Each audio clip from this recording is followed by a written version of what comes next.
छत्तीसगढ़ में नई सरकार के गठन होने के बाद कौन कौन सी योजनाएं बंद की जाएंगी, इसे लेकर चर्चाओं का बाजार गर्म है। इस पर कार्यवाहक मुख्यमंत्री भूपेश बघेल ने अभी कुछ भी प्रतिक्रिया नहीं दी। उन्होंने कहा कि बाहर नेता क्या कहते हैं उससे कोई मतलब नहीं, जब तक सरकार का गठन नहीं हो जाता ये सिर्फ चर्चा ही माना जाएगा। अब पहले नेता बाहर में बयान क्या दे रहे हैं इसका कोई अर्थ नहीं है। सरकार बन जाए और बनने के बाद निर्णय ले कि राशन जो 35 किलो मिल रहा है उसमें कटौती करने वाले क्या, कि बिजली बिल हाफ योजना को, या स्वामी आत्मानंद अंग्रेजी स्कूल को, या फिर तुम्हारे गौठान योजना को, किसको किसको बंद कर रहे हैं नहीं कर रहे हैं, तो पहले से ही कोई बयान दे रहा है उस पर कोई प्रतिक्रिया देना मैं उचित नहीं समझता।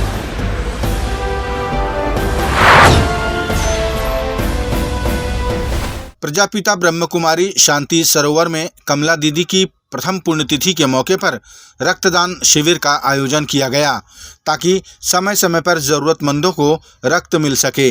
ब्रह्म कुमारी आश्रम में आयोजित हुए इस रक्तदान शिविर में लोगों ने बढ़ चढ़कर हिस्सा लिया और रक्तदान शिविर को सफल बनाया। रक्तदान महादान के मूल मंत्र पर सेवा के साथ बहन कमला दीदी को ये श्रद्धांजलि स्वरूप कार्यक्रम रहा।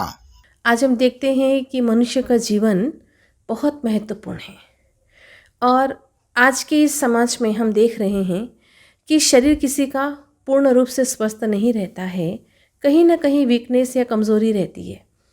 और वो जब डॉक्टर के पास इलाज कराने के लिए जाता है तो कहीं ना कहीं उसके लिए कहा जाता है कि आपको ब्लड चढ़ेगा। और दूसरे केस ऐसे भी होते हैं कि जब एक्सीडेंट केस होते हैं तो उस तहत भी ब्लड की आवश्यकता होती है। तो इन सब बातों को मद्देनज़र रखते हुए हमने विशेष आज के इस प्रोग्राम का आयोजन किया है ब्लड डोनेशन का।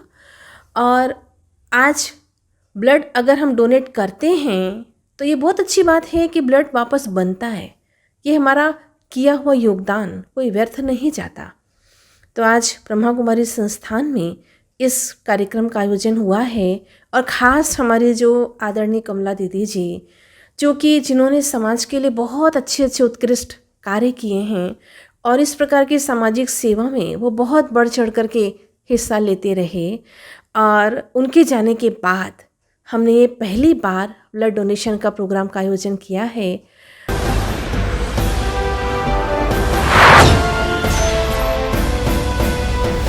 संसद में एनिमल फिल्म में दिखाए गए विचलित करने वाले दृश्यों पर चर्चा हुई। राज्यसभा सांसद रंजीत रंजन ने ये मुद्दा सदन में उठाया। उन्होंने फिल्मों में दिखाए जाने वाले वायलेंस वाले दृश्यों से समाज पर बुरा असर पड़ने की बात कही। जस्टिफाई करना पिक्चरों के द्वारा, मुझे लगता है कबीर में जिस तरह वो अपनी वाइफ को ट्रीट करता है और इस मूवी में जिस तरह से वाइफ को ट्रीट करता है और लोग और समाज और पिक्चर भी उसको जस्टिफाई करते दिखा रही है, ये बहुत ही सोचनीय विषय है। दूसरा, युवाओं पे सभापति जी बहुत सारे ऐसे एग्जाम्पल्स हैं कि इन पिक्चरों का, इन वायलेंस का और गलत नेगेटिव रोल को हीरो की तरह पेश करने में हमारे आज के खासकर 11वीं और 12वीं के बच्चे इनको रोल मॉडल मानने लगे हैं।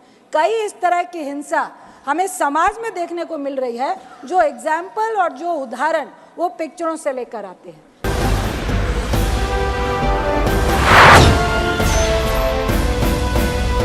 रायपुर के पंडित रविशंकर शुक्ल विश्वविद्यालय में अंतर महाविद्यालयीन युवा उत्सव का आयोजन किया गया, जिसमें अन्य महाविद्यालयों के छात्र छात्राओं ने अपनी सांस्कृतिक प्रस्तुतियां दी।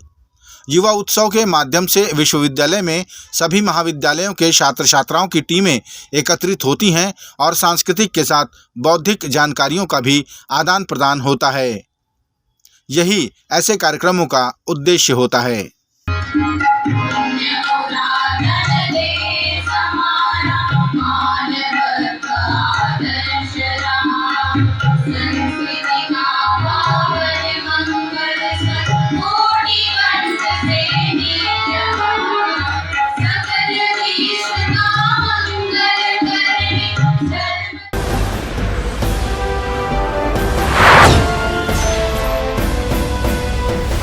राजधानी रायपुर में 5 थाना प्रभारियों के प्रभार में फेरबदल किया गया है। उन्हें नई पदस्थापना भी दी गई है। प्राप्त जानकारी के अनुसार डीडी नगर थाना प्रभारी को पंडरी थाने का प्रभार, पंडरी थाने के प्रभारी को कोतवाली थाना, कोतवाली थाने के प्रभारी को धरसींवा थाने में और धरसींवा थाने के निरीक्षक को डीडी नगर में नवीन पदस्थापना दी गई है। ये आदेश रायपुर के वरिष्ठ पुलिस अधीक्षक प्रशांत अग्रवाल ने जारी किया है।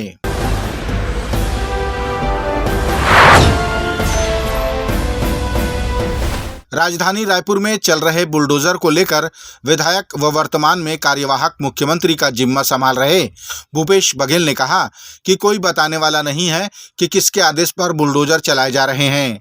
गरीबों के जीने का सहारा हटाया जा रहा है। भूपेश बघेल ने कहा कि ये सब अदृश्य शक्ति करवा रही है। तो अदृश्य शक्ति है जो काम कर रही है, गरीबों के जो रोजगार उजाड़ रहे हैं। तो ये तो वो अदृश्य शक्ति कौन है उसको आप लोग ढूंढें।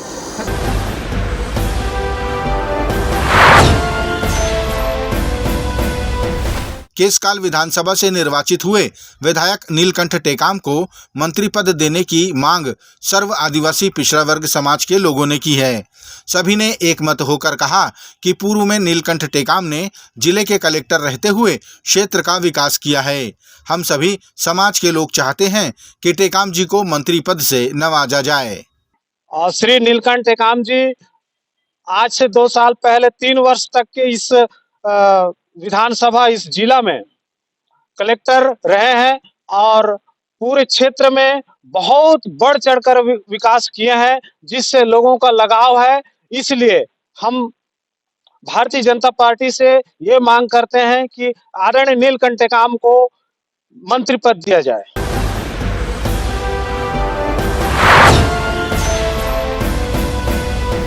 छत्तीसगढ़ आम निर्वाचन 2023 में निर्वाचित हुए विधायकों ने विधानसभा पहुंचकर सदन का सम्मान किया।